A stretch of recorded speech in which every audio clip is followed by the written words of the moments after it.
Welcome, friends. Welcome, family. What's going on, Ma? Welcome you guys to another live pre-TDR version of the watch list. We call it the watch party over here, you guys. I'm glad you guys are here as you all pile in.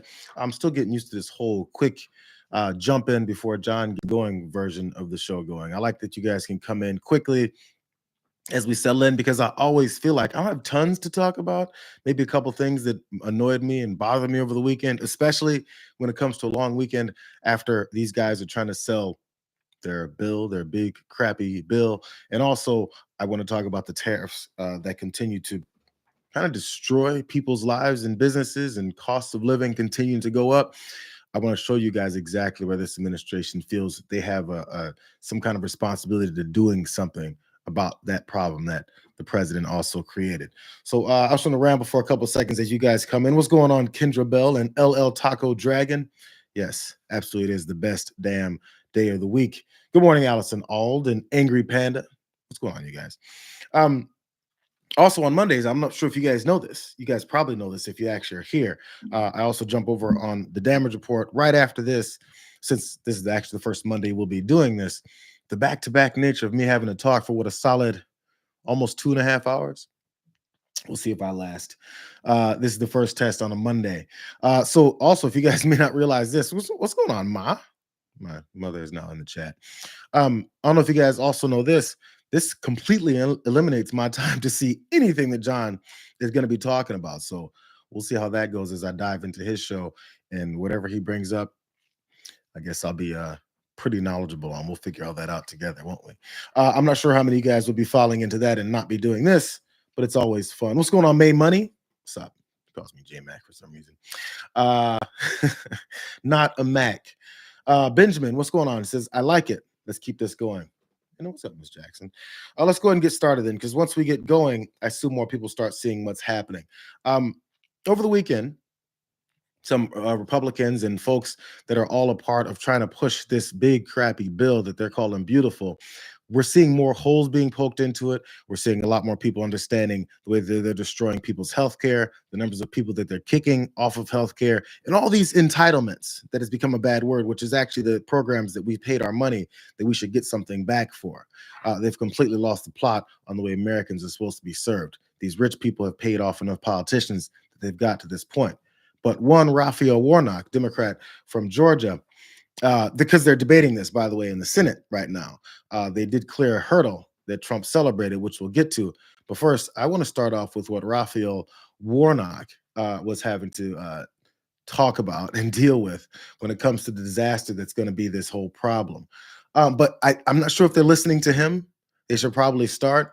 But there's people that are pretty upset about this. Let's go to see what Raphael. Oh, boy. We are engaged in Robin Hood in reverse, this body of stealing from the poor in order to give to the rich, this massive transfer of wealth from the bottom to the top. Yeah, this is socialism for the rich.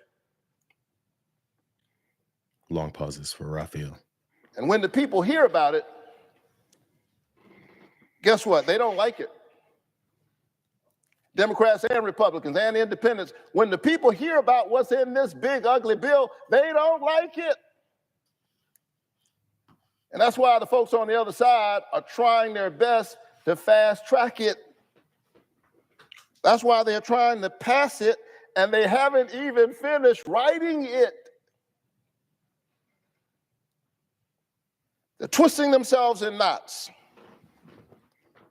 making their members walk the plank under the threat of a primary to pass this big, ugly bill. The American people do not want to rob our children of food and health care and then burden them with trillions in debt to give billionaires and wealthy corporations another tax cut. The people do not want this bill.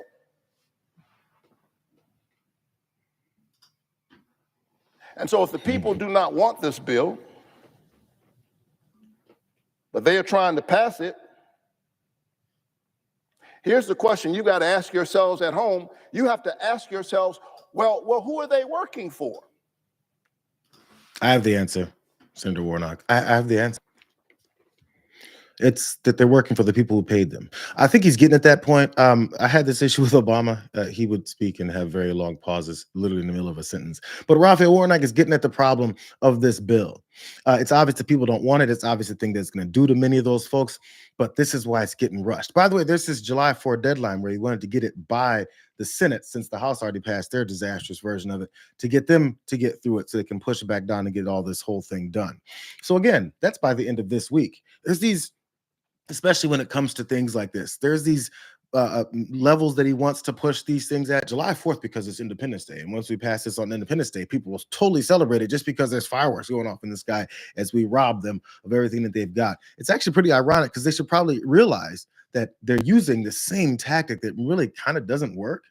I guess it works for people who don't really think, but this is what people are actually seeing and saying about what's going on with this. They're seeing what's actually a problem with it, which is why they're on these Sunday shows trying to sell it. The Congressional Budget Office, the nonpartisan referee on the Hill, also added a new layer of complexity to the equation overnight.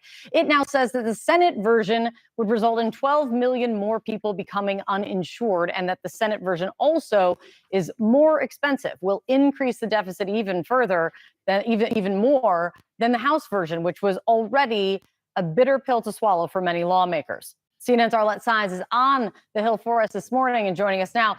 So, Arlette, set the scene for everyone. It was a busy weekend on Capitol Hill in the Senate. What is about to happen this morning? Yeah, Kate. Well, the Senate worked through the weekend and they will be back at it this morning. In the coming hour, we anticipate the Senate will start the so-called vote-a-rama. This is a process where senators can introduce amendments to President Trump's big agenda bill. Now, it comes after there was really a weekend of deal-making and cajoling to try to keep Republican senators on board. There were only 2 GOP senators who voted against a procedural vote on this bill. That's Rand Paul and Tom Tillis. And then Tom Tillis surprised many up here on Capitol Hill by announcing that he would not seek re-election. So that's what's happening. As you saw, 12 million more people, higher than even the House bill version of this. So usually I think people thought, since this went up to the Senate and their threshold to pass it had to be so much higher, and there's a few more people that are on against the side of this. As you heard, Tom Tillis is one of them. I'll get to the other one that was against this, that of course Donald Trump went after. But 12 million more people affected by it in their version of these changes that they're looking to make happen. They feel like you maybe aren't going to be paying attention because, again, 4th of July weekend's coming. Oh, and the weekend just passed again. So they have these rounds of craziness that they're trying to push on folks, but they'll still maybe see this, pay attention to this part that I don't think they want many folks to see. Check out this graph that I'll show you real quick. So if you see, obviously the blue number is the support of this bill. This is among these multiple polls: the Pew, the KFF, the Quinnipiac, the Washington Post, and Fox. As you see, the red outdoes the blue in every one of these. 49% against it in the Pew, 64% against the KFF, 53% Quinnipiac, 42% Washington Post, and 59% against it in the Fox News poll. They pointed that out also before too, but they didn't want to continue on that point because it makes them look bad as they're pushing the same things that this guy wants and hosting many of these Republicans to push these same lies that this bill is doing something good for the American people. It's disastrous. This is one of the ways that they're going about it. Markwayne Mullin, the guy who wanted to fight the union leader when he said, let's take this out back a couple years ago. Also the guy that was cowering in the chambers when January 6th terrorists were running through the building. And now he's on board with all of them as well. Just to give you a background on what type of person he is. He had to respond to the fact that Elon Musk is also still against this bill. And he also loves him some Elon Musk because it's part of the requirement, I believe. Markwayne Mullin trying to sell salesman. He's on Meet the Press. Senator, I hear what you're saying. The CBO actually says that middle-income households would only see an overall increase between $500 to $1,000, not that full $10,000 you cited. Let me delve into some of the broader opposition, though, that we're seeing. In the most recent polling in the bill, 59% of voters say they oppose it. And Elon Musk posted yesterday that the bill is, quote, political suicide. for the Republican Party. Do you think this legislation could cost Republicans in the midterm, Senator? Before he answers that question, it's just a frustrating point for me. Many people ask these questions this way. Journalists ask politicians these questions this way. Is this political suicide? Are you guys going to lose your seats in Congress? Is this going to be a problem for your opportunities to continue to hoard more power and money as a legislator? Why is that the first question to this guy? He's supposed to be serving the people that voted him in, not worried about his job again. They're showing us in real time what it is that politicians and apparently voters are supposed to be concerned about, is keeping the people in power that aren't doing anything. So instead of asking him, what are you doing to help serve the people that voted you into office to do something right? Instead, isn't this political suicide? Elon Musk says you guys are going to lose your seats. And that's the most important thing in this country, is whether or not politicians keep their damn seats. It's why they do nothing but run and campaign and raise money in nefarious ways most of the time. Let's let him answer the question. No, well, let's unpack some of the stuff you said. What the CBO was talking about was actual bring home pay. When you start talking about the child deduction or the child deduction that we actually doubled, when you start talking about the taxes that they are going to see the increase, plus you start looking at the increase in wage bring home, that's where we get the 10,000. CBO, what you're talking about specifically is just the extension of the tax cuts. So there's a lot of other factors at play in there. As far as Elon Musk goes, listen, I respect Elon. I think he's right for his opinion, but he just doesn't know. And so I have to disregard that. What we're doing is delivering for the American people, and they know that. So if you look at any polling in the red states, especially where President Trump won, which he won the red states overwhelmingly, President Trump is popular, and the bill is extremely popular. Other polls can be, as you know, decided by what demographic you want to poll. And I imagine if they were to go poll blue states, well, the bill probably wouldn't be popular there. Senator, I hear what you're saying about Elon Musk. Back in February on this program, you called Elon Musk, quote, the best entrepreneur we've ever had in our lifetime. Ever. And I mean that. Okay, so why would you dismiss his perspective, Senator? Well, I used to be in business full time. Is what I did. I was never in politics. I thought I understood politics until I got in it. When I got into it, I realized, whoa, first thing I had to do is learn how to take a big, deep breath and realize I have to accept other people's opinion. I think he learned something else when he got into politics.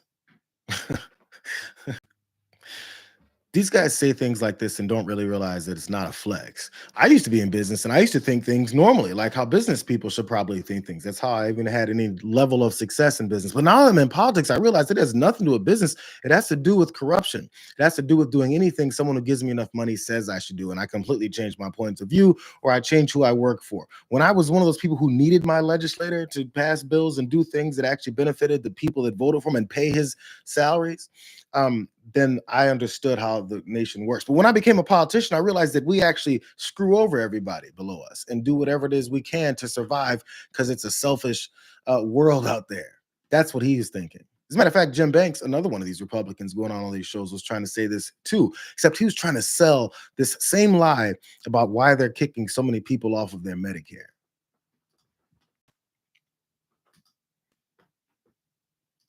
Okay, so this one, Senator Chris Coons, your colleague from across the aisle, is going to be up next on the show. And he said that this bill hurts everyday Americans. It takes away healthcare insurance coverage, food for people in need. He says this administration has not gotten prices down. And now this is going to be a tax break for billionaires and the wealthiest Americans.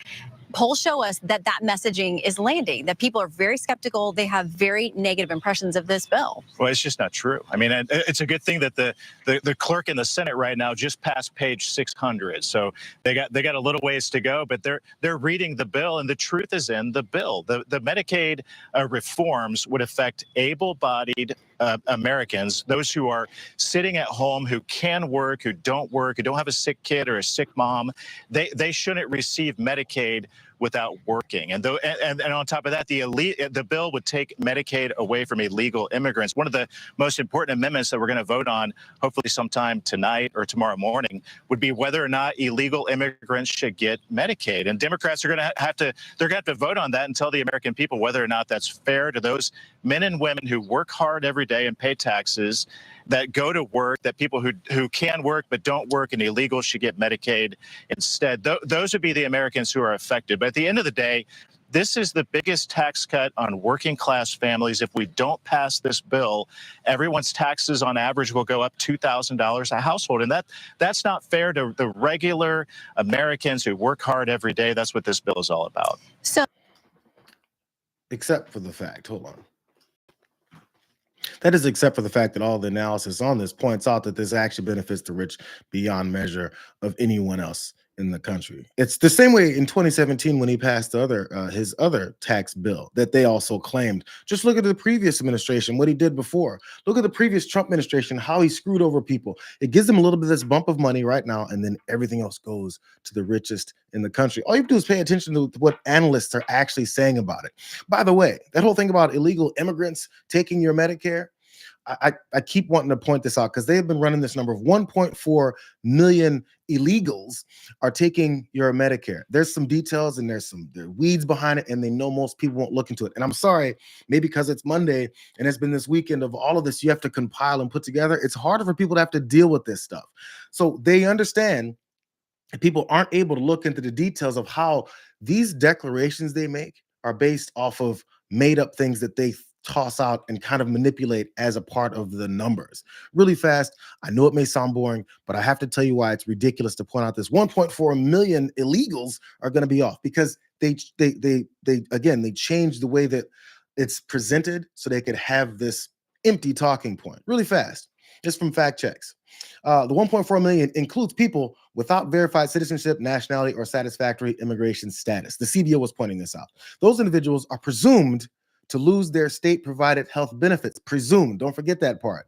Their health-provided benefits because the House bill includes language penalizing states that provide any form of financial assistance for health coverage or any form of comprehensive health benefits to immigrants living in the country illegally, regardless of the source of funding. So no matter what, even if it's coming from the state funds or the federal funds, they're going to have issues with them providing it, assuming that they are, because that's the Republican talking point. More, for those states, the bill proposes reducing from 90% to 80% the federal medical assistance percentage rate that the federal government is required to pay to states that expanded Medicaid for eligible individuals under the Affordable Care Act. So they're mixing in some of the provisions of the Affordable Care Act, the healthcare provision under the Obama administration, and then saying for those states, we'll lower the amount that we'll give you if you're doing what we presume that you're doing with all these illegals, which they're not.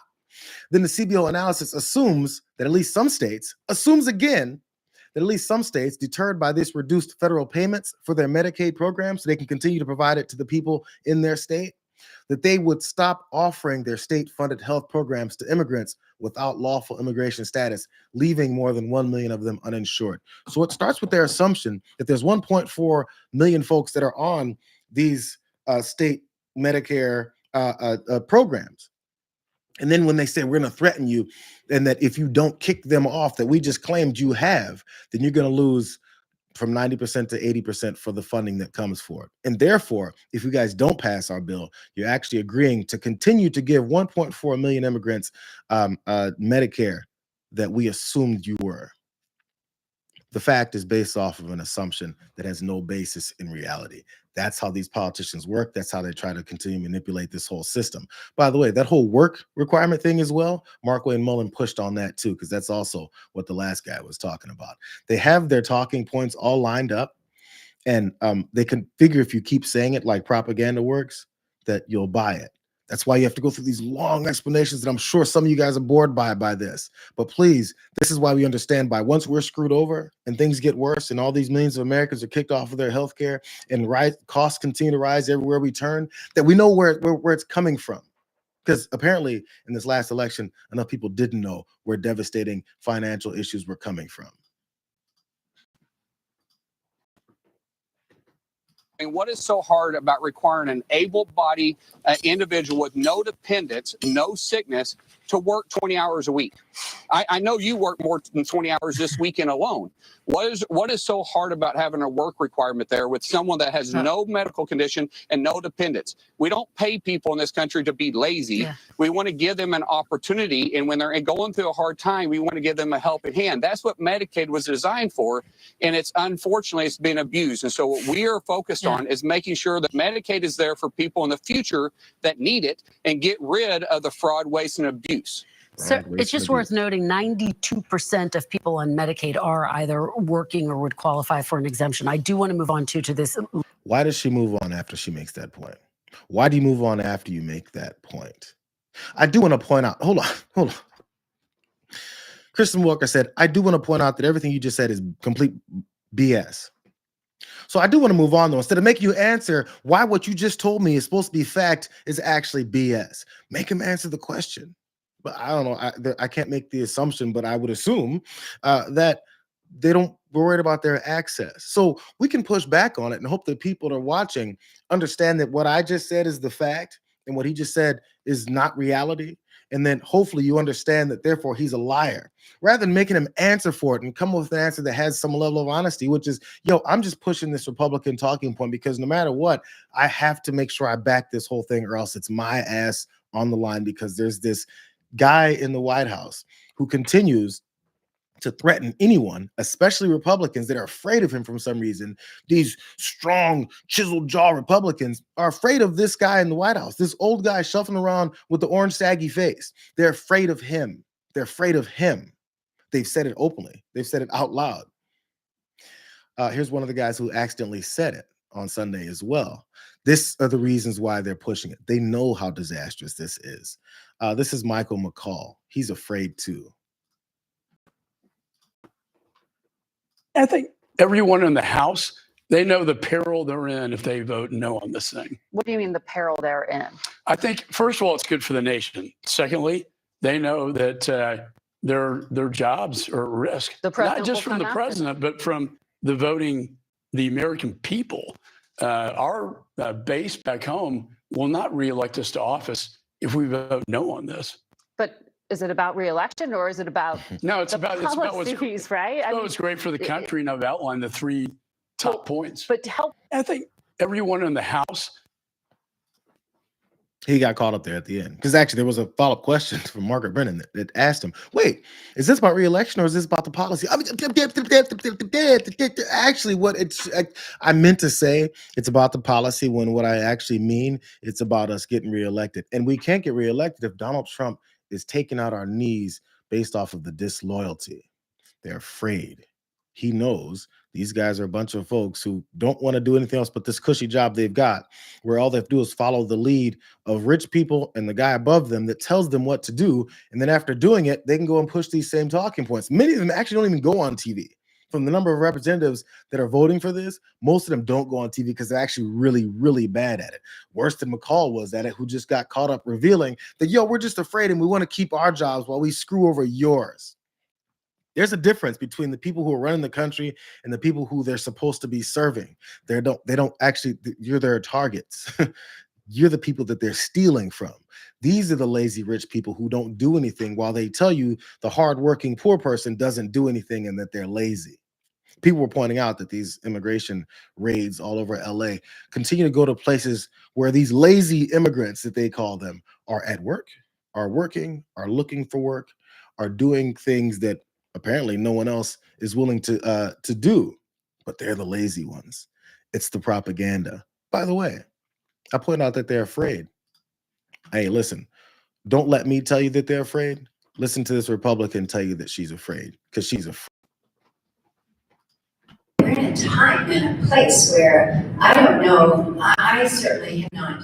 I have not been here before, and I'll tell you, I'm oftentimes very anxious myself about using my voice, because retaliation is real, and that's not right. But That's what you've asked me to do. And so I'm going to use my voice to the best of my ability. And sometimes it will be viewed in a way that, well, that's pretty confrontational. And other times it's going to be using my mother's charm that I learned as a young girl, and in direct communication with those that I have made relationships with. Yeah, sure. Yeah. Lisa Murkowski of Alaska, who also every once in a while sticks her neck out and says she disagrees with the things that this MAGA Republican Party is up to, but she goes right back into line. This was months ago when they were all getting booed at their town hall meetings, and she went up there and actually admitted, she said, I'm afraid there's anxiety building here because, it's hard to speak your voice, so maybe I have to do my mother's charm instead. Bro, it's not working. In fact, I'm gonna tell you how much it's not working.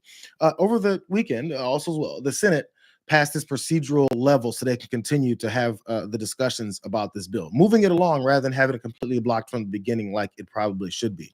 Lisa Murkowski was one of the Republicans that people said, oh, she has an independent thought every once in a while. She thinks with her own brain every once in a while. Maybe this will be one of those times because she keeps voicing her concerns for these policies.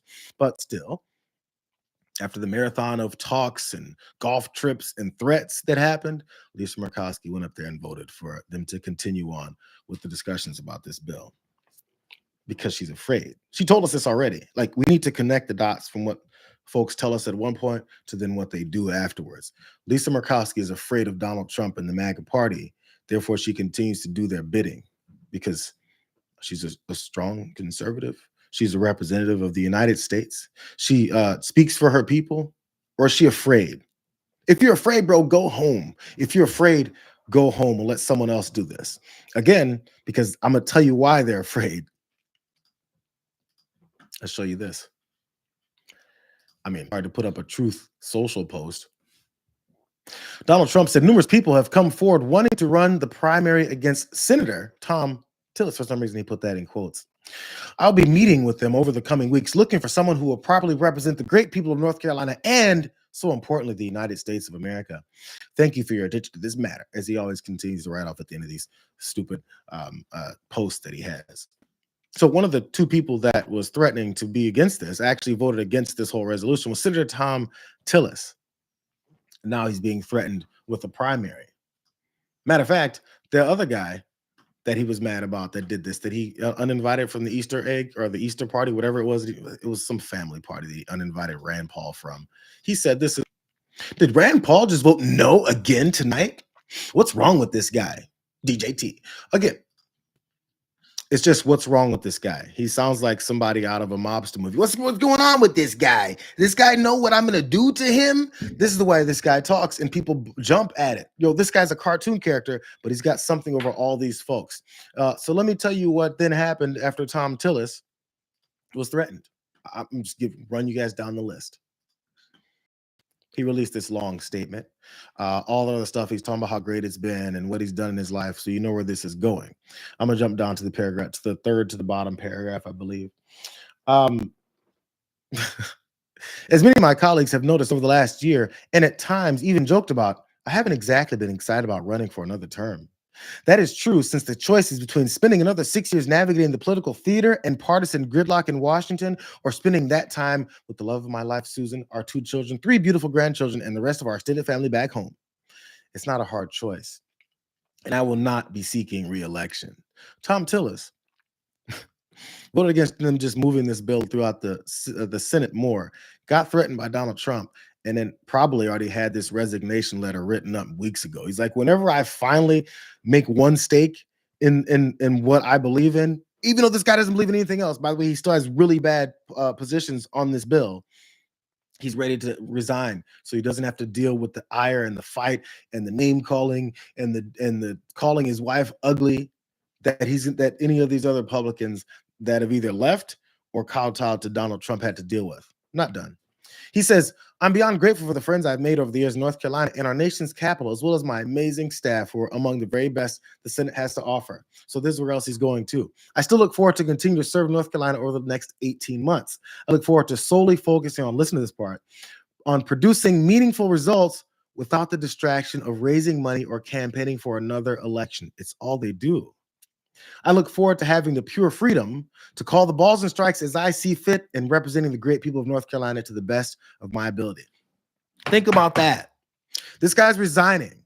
And in his resignation letter, he said, I look forward to the pure freedom of being able to call balls and strikes and see fit representing the people of North Carolina. So before he resigned, when he still had power, would have power as a United States Senator, he apparently didn't have the freedom to call balls and strikes. Also didn't have the freedom to represent the great people of North Carolina. So what the F were you doing the whole time you were in the Senate?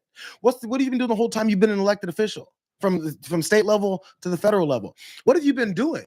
He hasn't had the freedom to represent the people. His job is to represent the people, but he hasn't had the freedom to do so. Who's got shackles on this guy?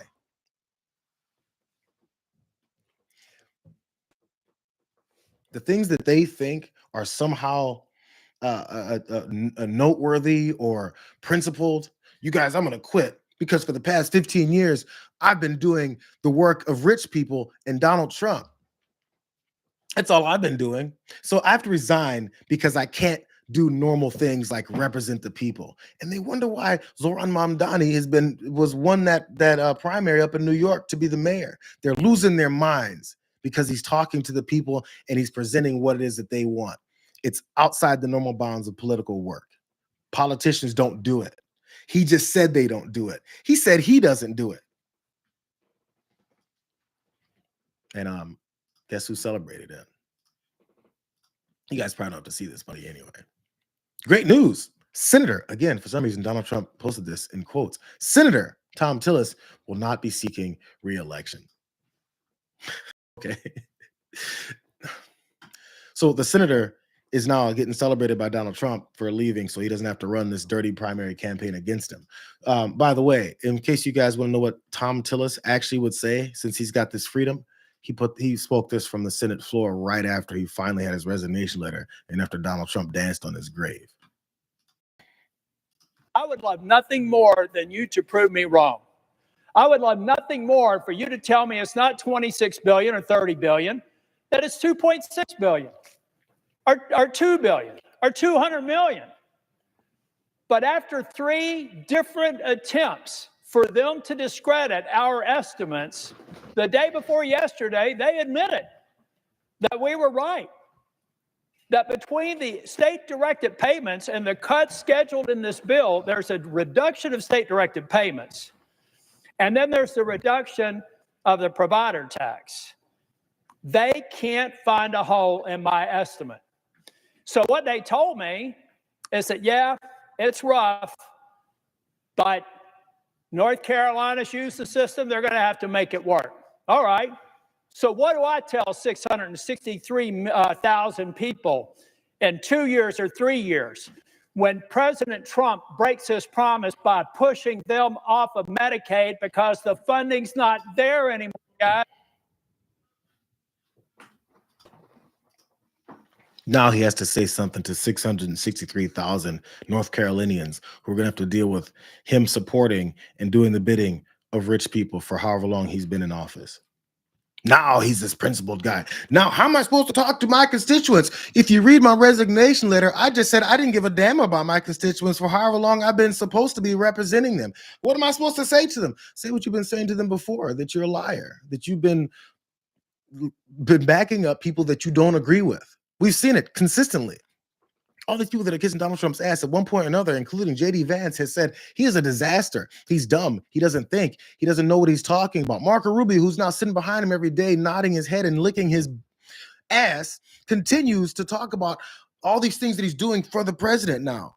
You're doing them disingenuously. We know that you hate him. We know that everything he does is a disaster, and you're signing on to it because you're so addicted to the money and the power and so afraid of him coming at you and saying, this guy is a piece of garbage and MAGA shouldn't support him, and start calling you names. By the way, if this is the strong leadership of the United States of America, there's no wonder that how fast we've slipped into this fascist regime. It's straight. We've seen it. It's not like people weren't telling you how weak people like Tom Tillis are, who's now standing there looking like he's some grizzled, strong guy who's pushing back on Donald Trump. Because I told you guys what it was going to happen. So now in order for me to say what's going to happen, I have to quit. Losers on top of losers. So I'm going to finish with this. Because again, Donald Trump celebrated that the guy's gone. He's happy that he's running away so he doesn't have to expend 5% of energy to tell folks to vote against him because I can't believe he's so disloyal to me. Again, disloyal is the thought process here. So he said this, because by the way, I want to talk about how they keep saying they're saving all this money. Fraud, waste, and abuse. Fraud, waste, and abuse. See if he's admitted something here. Donald Trump says, for all cost-cutting Republicans, of which I am one. So he had to clean that up because he's talking to cost-cutting Republicans, which he's about to go against. Remember, you still have to get reelected. Don't go too crazy. We'll make it all up times 10 with growth more than ever before. So he admits, don't go too crazy. We'll make it all up. What are you having to make up, Trump? What does the president of the United States talk about he has to make up? In passing their bill, they have to make something up. What are you making up? You have to make up these losses. You have to make up the amount of money that you're stealing from folks with, again, these deals that he thinks he made in foreign countries where he's bringing in all this extra revenue that he said is tens and hundreds of billions of dollars coming into the country that's going to somehow fill these holes that I've dug and taken out of your pockets, and somehow it's going to go back to you. Has anyone asked him what's the mechanism for all this money that he's got and these fraudulent, corrupt deals that he's dealing in all these folks investing in any kind of way to buy and purchase the United States of America from other wherever they come from and whoever it is that they are and how much money they've got to spend on it? All these folks he's kowtowing to. All these folks are who he's serving, and he's pointing out to you right there. Yo, listen, there's going to be these big holes that I keep saying aren't really going to be there, but we'll make it up times 10. Trust me. That's their policy. That's their presidential legislation. That's Republican thought process and how they're going to operate. Trust me. Come on, please. I said so because I said so. No basis for any kind of information based on it, no evidence, and no facts. It's a cult. I know it's offensive to say that, but when you believe somebody just because they said, come on, I think you might be getting fooled by the guy who's been a known notorious liar and scam artist. I got 20 minutes left before I go to John's show, but I've got something else to point out how crazy these folks are. It's a different topic, but it's similar because it's still destroying folks' lives really fast. I feel like I ignore you guys at times. Just want to say hi. Christina Elisa Brown, what's going on? I see a bunch of dragons. Dragons are in the house. Good stuff. Good to see you guys. Dragon Shepherd. It's good to see more dragons. That means we're going to have a nice little flow. Tell the rest of the dragons, man, you guys got to come in an hour early and come holler at me every day now. Let's see what else is we talking about. Oh yeah, again, Bessie Jackson, moms. She says, don't forget that like button. I always forget these things. I'm sorry, guys. Like, of course, if you haven't subscribed, you should subscribe now. But also, importantly, share it. Let everybody know what we're doing here. Find me over on Instagram. Shoot me a message. Tell me what it is you guys want to talk about. I did get one that I saw specifically. I want to talk about, I think, the conditions with ICE. I'm going to look deeper into that before I really get some good videos for that going. But good to see you guys. These shows are getting bigger too. Good to see you guys. One other thing before I jump to this next part, I just want to see what you guys are saying. Pendulous Dragon, good to see you, brother. Says, I can't stand horrible humans. Yep. Lisa Murkowski, Grumpy Cat, pointing out how they're voting down this bill. Lisa Murkowski, I'm sorry, voting in favor of that bill, at least moving it along in the Senate. Oh, Robbie Garza, I think there's some information maybe about Murkowski. He says, and she voted for the bill this weekend. Why? Because she was made promises that only help her state, not everybody else's state, only hers. And she went with it. Why? Because she wanted it to be reelected. It's the same process, no matter what it is. So these are the deals that they're making behind closed doors, or threats that also happen to say either we'll give you this little bit more specifically for you so you can go and tell people in your state that you did something for them while we're actually screwing them over overall, or they just say, I'm going to cut your knees out.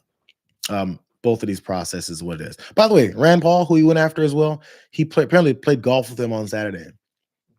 And they, I don't know, came to some kind of agreement, but then Rand Paul went in there and still voted against it, and Donald Trump is mad at him. A big deal.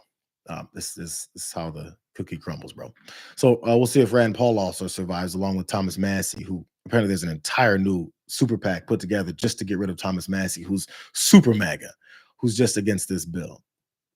He's in Congress though. I want to start this next aspect of the stupidity and extreme nature of this president of the United States by just letting you guys hear his approach to tariffs. Don't forget, during the campaign, he was talking about how tariffs are paid by foreign countries. Foreign countries, foreign countries, foreign countries. Doesn't raise prices, doesn't change the businesses that actually have to have imports coming in, who actually pay for it, and then pass that cost on down to consumers. None of that. None of that. All that was lies. And again, they've recently admitted differently because he's now in power. But I just want to get you guys a general sense of the way this guy thinks and what he thinks will happen and how frustrated he is why these things that he wants to happen because he just says so aren't happening. And what I will do just sometime prior to the 9th is we'll send a letter to all these countries. There's 200 countries. You can't talk to all of them, no matter how many people you have. You can't talk to all of them. We'll send a letter and we'll say we would consider it a great honor, and this is what you'll have to do to shop in the United States. We're like a department store to shop in the United States, and you'll pay a 25% tariff. And we wish you a lot of luck. And that's the end of the trade deal, because we have something that nobody has. But if I didn't get elected, I'm telling you, we wouldn't have had a country left. You know that better than anybody knows. And what I will do, he's going to send a letter to 200 countries and say, listen, this is going to be the percentage you're going to pay. And if you don't want to pay it, good luck. Go shop at the other department store. This is trade policy. This is international trade policy. There's basics on it, and there's extreme details and nuance and aspects of it that I don't even understand.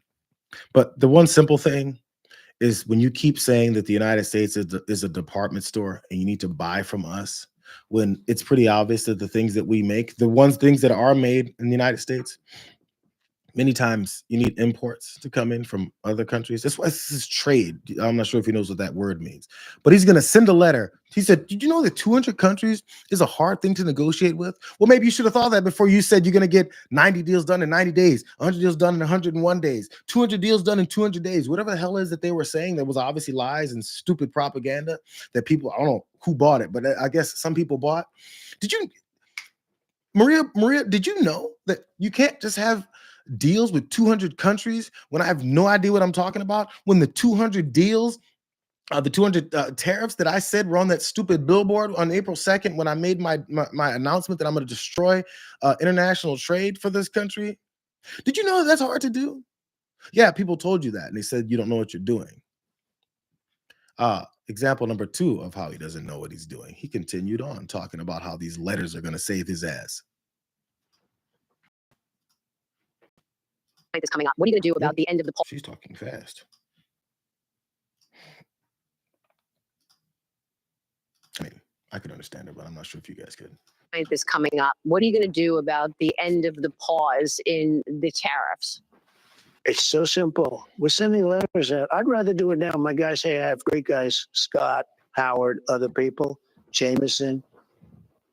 They're talking to all these countries. We made a deal pretty much with India. We made a deal with China. We made a deal with UK, great people.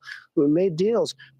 But I'd rather just send them a letter, a very fair letter saying, congratulations, we're going to allow you to trade in the United States of America. You're going to pay a 25% tariff or 20% or 40 or 50%. I would rather do that. So when we're not trying to extend the pause. I don't think I'll need to because I could. There's no big deal. This coming up. Their deadline is July 9th. Just next week. After the July 4th deadline for this big, stupid bill as well. But he's just going to send more letters out. You get to do business with United States of America. Congratulations. So spend all this money to do business here. By the way, other countries are making their own deals to cut out the United States because, you know, this guy is saying things like this. He has great people that he can't even remember all their names. Just Scott, you know, Jameson, I don't know, Howard. He forgot about his boy, Kevin Hassett, who, by the way, still doesn't know what he's doing. But here's one of those guys that he did mention. Scott Bessent, who can only do this, just repeat what Trump says, no matter how stupid that sounds. They're giving. They should be aware that if we can't get across the line because they are being recalcitrant, then we could spring back to the April 2nd levels. I hope that won't have to happen. If they don't do what we tell them, we may have to spring back to those extremely stupid levels that we put out for tariffs back on April 2nd. How is that a threat? If they're not making any deals with you based off of what you want to reduce it to 25, 10, 15, 35, 55, 40, whatever you're making up numbers, percentage that you want to have these tariffs with other countries, why would they give a damn if you're going back to 200% like you were saying from the beginning? Because that'll work somehow. That number was supposed to be something that brings them to the table so they can then negotiate and actually pay you even more money just for importing goods, which, by the way, no, I'm sorry, we pay that import cost because they'll pass that along to the people who need that in order to survive and thrive in this country. Like, no one's pointing out how he's attacking American companies, not only just American consumers, but American companies. But, Scott Besson has to say things like that because he thinks it's some kind of a tough guy threat. They'll really know what I'm talking about then. These deals have been pushed back. That's right. I want to mention, we made deals with, he said, I think he said India, the UK, and China. You know what the deal he made with China was? It was, okay, we'll lower that 200% down to 135, and you lower yours down to 115, and then we'll push it back another 30 to 60 days and see how long people will stop paying attention to this debacle that I'm going through right now, too. That was the deal. There's been no deals. You guys want to know why there's been no deals? In fact, you know what? Maybe you guys don't believe me. Kevin Hass is one of his guys. He'll tell you that they have no deals. I'll tell you in a second. I promise. Where do we stand on trade deals? The last we heard that we were getting close to 20 deals, and we were promised that these deals would be announced soon. But why no announced deals yet? Well, first, there's a lot going on in the world, as you know, and there's been a lot of focus over the last couple of days in the White House on getting the House bill through. That pretty much almost the whole White House team was up working with Speaker Johnson yesterday. As you know, the president was on the Hill. But I was in the Oval yesterday with Howard Lutnick and Jamieson Greer going over some of the next steps. And I'm highly confident that you'll see a handful of new deals over the next 2 weeks. And Lutnick and the president are still finalizing the details, but they're so close that I feel like we're very close to having some more announcements. And there's probably a handful of near-term announcements. It occurs. In other words, no. Stuart, that we have so many things going on in the world right now. So I've got folks talking every day, but I actually have nothing happening. By the way, that was, I think, the beginning of May. That was the beginning of May when Kevin Hassett said that. He went back on Stuart Varney's show, I think, about a month later. Don't quote me on the month part, but it was definitely weeks later. And I want you guys to see the similarities in these answers. The last time you were on the show, I think it was a couple of weeks ago, we were talking about trade deals and how, well, pretty soon we're going to get some trade deals announced. Okay. No trade deals have been announced as far as I know, apart from with the Brits. Where are those trade deals? Yeah, I think that what we're focusing on this week, obviously there's been quite a bit going on, but I had to call on a reconciliation package question with Howard Lutnick yesterday. He picked up right away, and he was in the middle of trade negotiations. Oh, he's doing something else. We know that we're very, very close to a few countries and are waiting to announce after we get the big, beautiful bill closed. And so I think you're going to see a sequence of trade bills really starting from around the 4th of July. I was the dinner speaker last night at the House for the Main Street Caucus. The speaker was there. And the House members are really, really stoked to get the Senate bill and to, they're kind of pre-conferencing so that they think they can vote on it right away. I wouldn't be surprised if this bill passes before the weekend. Yeah, but what's the... He wouldn't be surprised if there's a deal signed soon. Again, that was not soon after that no deals have been signed yet. They're not doing anything. That's why, again, this is older videos from like May. That's why now Scott Besson and Donald Trump are like, we're just going to send out a letter and say, F you. If you don't do what we tell you, then you're just going to have to pay more. Last thing here, you guys. I know I only have a few minutes left, but I always like to end with Howard Lutnick. Lutnick was talking about how amazing it is that we're going to change the game, This is his aspect. Howard Lutnick, in case you guys don't know, kisses Trump's ass at every turn possible. He stands there and throws his head back and belly laughs at non-jokes all the time and says, if you don't kiss President Trump's ass, whose ass are you kissing? Because that's his main job. But he was asked about what is the purpose of these things, specifically with this one commodity, this one thing that's imported to the United States. And because he has no brain, no full thought process, because it's up Donald Trump's ass, he actually pointed out this commodity is going to be built in this country. What's the tariff on bananas? Americans, by the way, love bananas. We buy billions of them a year. I love bananas. What's the tariff on bananas? The tariff on bananas would be representative of the countries that produce them. And what's that tariff? Generally 10%. Correct, 10%. Good job. Walmart has already increased the cost of bananas by 8%. As countries do deals with us, that will go to zero. As countries do deals with But us, the that will cost go is to on the zero. American consumer now and on the businesses with the confusion now. Mr. Secretary, I believe you know better. I believe you recognize that a trade deficit is not something to fear. I believe you know that predictability, stability is essential for businesses. I wish you would show that truth to this administration, and I yield back. Time of the gentlelady is Would expired. you mind, Mr. Chairman, if I make one quick comment? Watch to the end? Would that be okay? Yeah, I'm go ahead. sorry. Make a fool. Would you mind if I make one quick comment to the representative? Yeah, say something Please. stupid. There is no uncertainty if you build in America and you produce your product in America, there will be no tariff. We can't So the produce bananas concept in of America. building in America and paying no tariff We is cannot- very, very clear. We cannot Fighting for build imports, bananas in not the America. Time of the gentlelady has expired. I mean, if only U.S. producers would build their bananas in America where they're not built, then they wouldn't have any tariffs come upon them. So F them. Yeah, he just makes a stupid smirk. And then when he gets told basic reality about life, they don't care. That's not the objective. The objective is not to make these deals. The objective is not to help the American people. The objective is not to help American businesses. The objective is to help the rich people that paid him and also coalesce more power and control under Donald Trump. So again, I know there's a million things we could always talk about. There's plenty of legal battles that are going on. We just had the Supreme Court decisions. There's plenty of human rights violations going on. There's people still being snatched up off the streets in Los Angeles and other cities in the country. But these things are still happening behind closed doors. Not even behind closed doors, just not on the main source of everything that's happening. So I wanted to dig in those details. I'm sorry if any of you guys were bored by some of that, but listen, man, these are the things that will directly affect your life. And then when you look up and wonder why things are so screwed up, like we probably did 15 years before when we were doing a lot better, and now things got worse and prices continue to go up and stupidity continues to run our country. As we keep seeing that happen, it's good to know the origin stories and the players that were involved, including people like Howard F. and Lutnick. I got to go do the damage report in a minute, though, you guys. Wish I could keep talking to you. As a matter of fact, if you guys hang around and jump on over there, we can keep talking. I'm sure his producers are trying to call me now, but you know what? Who cares? They can wait.